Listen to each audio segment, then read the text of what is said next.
Hello friends, good evening. আমি আবার এসে গেছি তোমাদের কাছে একটা নতুন রান্না নিয়ে। যদিও এটা খুবই সিম্পল একটা রান্না, তোমরাও করো, তবু আমার মনে হলো একটু তোমাদের সাথে শেয়ার করে দিই। আমি যখন এটা রান্না করে খাবো, তো তোমাদের কাছেও একটু শেয়ার করি, ওই জন্যে তোমাদের সাথে শেয়ার করছি। তো এটা রান্না করছি আমি আজকে শিম দিয়ে আলু দিয়ে একটা তরকারি।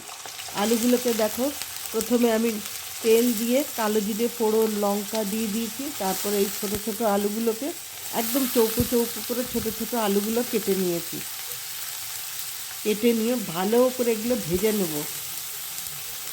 দেখো এখন দিচ্ছি, এই যে ভেজে নিচ্ছি, কিন্তু এটাতে আমি নুন সব কিছুই দেবো, নুন দেবো, কিন্তু হলুদ দেবো না। বিনা হলুদে এটা রান্না হবে আজকে।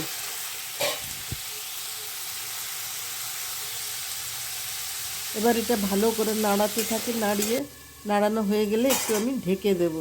তারপরে 5 মিনিট পরে এই যে আমি আবার উঠিয়ে ফেলছি। উঠিয়ে আবার ভালো করে আবার নাড়ছি। একটা হাই ফ্লেমে দিয়েছি, তোমরা দেখো, দেখলেই তোমরা বুঝতে পারবে। এটাকে একটু হাই ফ্লেমে দিয়ে দিয়েছি। এবার আমি কি করব, আস্তে আস্তে শিমগুলোকে আমি আগে ধুয়ে নেব, ভালো করে চটকে ভালো করে ধুয়ে নেব। কারণ অনেক বাজার থেকে নিয়ে আসে, তো একটু ধুলোবালি তো হবেই, স্বাভাবিক। আর এমনিতে জমিতেও যখন যেখান থেকে আনে ওখানেও তো ধুলোবালি থাকে। তো যাই হোক, এবার আমি ওগুলোকে ভালো করে ধুয়ে জল ঝরিয়ে, এই যে বড় বড় করে শিমগুলো দেখেছি কত বড় বড় করে রেখেছি। খুব বড় হলে মাঝখান থেকে ফাল করে দেবে, আধা করে দেবে, আর না হলে এরকম সাইজই রাখবে, তবেই ভাল লাগবে। কেননা এটা যখন ভাজতে ভাজতেই দেখবে ছোটো হয়ে যায়। ওই জন্য এগুলো বড় বড় করে আমি এগুলো রেখেছি। এবার ভালো করে নাড়ছি। একটু নুন আমি দিয়ে নিয়েছি। আমি তো আগেও বলেছি যে এটার মধ্যে একটুও হলুদ দেব না। এবার নুনটা দিয়ে একটু আমি শিমে দিয়ে ঢেকে রাখলাম। আবার 5 মিনিট পরে ওঠানোর পরে দেখো কীরকম একদম মজে গেছে, একদম নিয়ে গেল। দেখেছো যত শক্ত আর কালো সবুজ সবুজ ছিল, সরি কালো বলে ফেলছিলাম, সবুজ ছিল, সেগুলো দেখো একটা কেমন অন্য রকমের একটা কালার এসে গেল। এবার ভালো করে এটা নাড়াতে থাকছি, নাড়িয়ে তারপরে আবার আমি একটুখানি চিনি দিয়ে একটুখানি ঢেকে রাখবো। আগে ভালো করে আমি নাড়িয়ে নিই।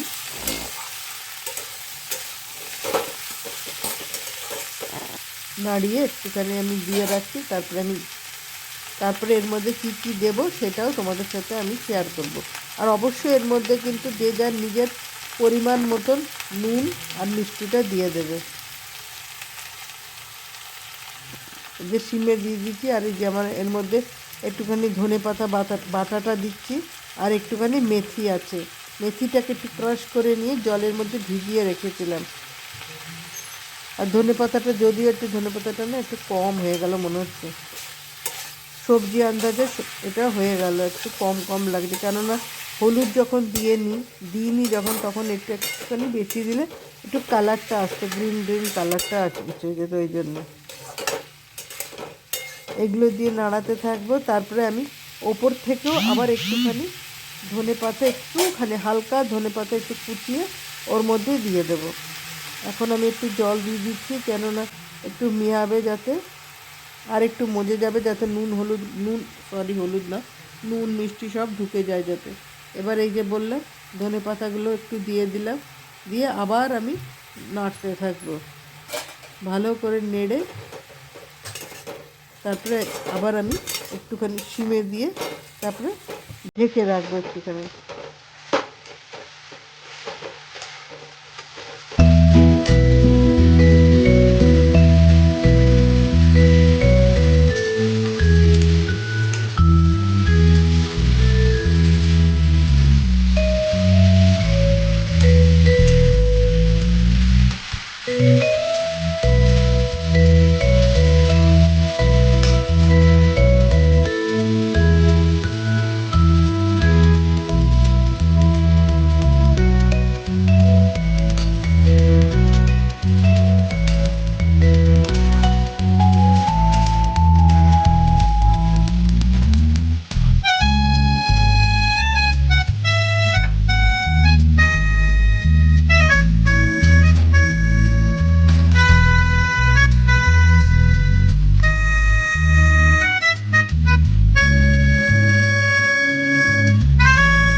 দেখো অনেকটা মজে উঠেছে। এবার আমি কি করব, এটাকে এবার নেড়ে চেড়ে একটা বাটিতে আমি আস্তে আস্তে শিফট করিয়ে দেব। আর ধনেপাতাগুলোও দেখো একদম সবুজ সবুজ হয়ে রয়েছে। আরেকটু ধনেপাতা বাটাটা আমার একটু কম হয়ে গেছে, তো ধনেপাতাটা তোমরা আরেকটু দিয়ে দিও। তাহলে কী হবে, একটু গ্রিন গ্রিন আর ওটা গ্রিনিশ ভাবটা এসে যাবে। তো অন্য বাটিতে শিফট করে দেখো কেমন হয়েছে। হালকা গ্রিনিশ লাগছে, একটুখানি শ্যাওলা শ্যাওলা গ্রিনিশটা লাগছে, কিন্তু এটাতে আরও বেশি মানে যেটা ধনেপাতা বাটলে যে একদম ডার্ক গ্রিন বটল গ্রিন টাইপের আসে, একটু ডার্ক গ্রিনটা আসে, সেই গ্রিনটা আসেনি, এটাই যা। কিন্তু তোমরা ওটা দেবে, অবশ্যই দেখবে তোমাদের ভালো লাগবে, দেখতেও ভালো লাগবে।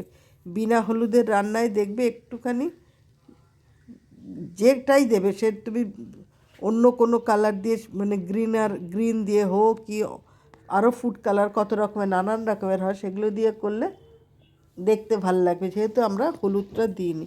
তো যাই হোক, তবু দেখো অনেকটা গ্রিনিশ ভাবটা এসছে। তোমরা এটা করে দেখো, আশা করি তোমাদের নিশ্চয়ই ভালো থাকবে। ঠিক আছে, চলো টাটা, গুড নাইট। আবার নতুন কোনো রেসিপির সাথে তোমাদের দেখা হবে। আর এটা কেমন লাগলো অবশ্যই অবশ্যই তোমরা জানাবে।